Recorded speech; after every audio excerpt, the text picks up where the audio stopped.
সাকিব আল হাসানকে পাওয়া গেল।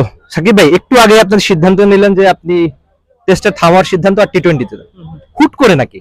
না না, হুট করে না, এগুলো আলোচনা করে, বিসিবির সাথে আলোচনা করে, সিলেক্টরদের সাথে, কোচ, ক্যাপ্টেন সবার সাথে আলোচনা করে সিদ্ধান্ত নেয়।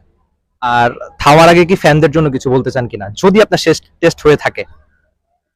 না, আসলে তারা সবসময় সাপোর্ট করেছে, আসলে বা তাদের জন্য মনে হয় আরো খেলতে থাকি, বাট সবকিছুর একটা শেষ আছে।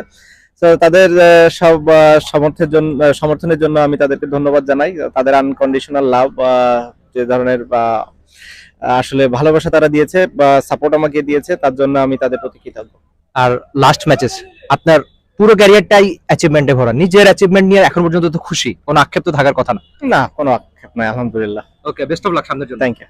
সাকিব আল হাসান ছিলেন, তাকে পাওয়া গেল, বলছিলেন যে 1 মিনিট সময় দিবেন, সেই 1টা মিনিটই পাওয়া গেল সাকিব আল হাসানের কাছ থেকে। জন্য খুব বেশি প্রশ্ন করলাম না, তবে সাকিব আল হাসান ফ্যানদের কাছে যা চেয়েছেন কিংবা নিজের ক্যারিয়ার নিয়ে জানতে চেয়েছেন, যে সাকিব আল হাসান আপাতত তৃপ্ত, অন্তত তার ক্যারিয়ার নিয়ে কোনো আক্ষেপ নেই,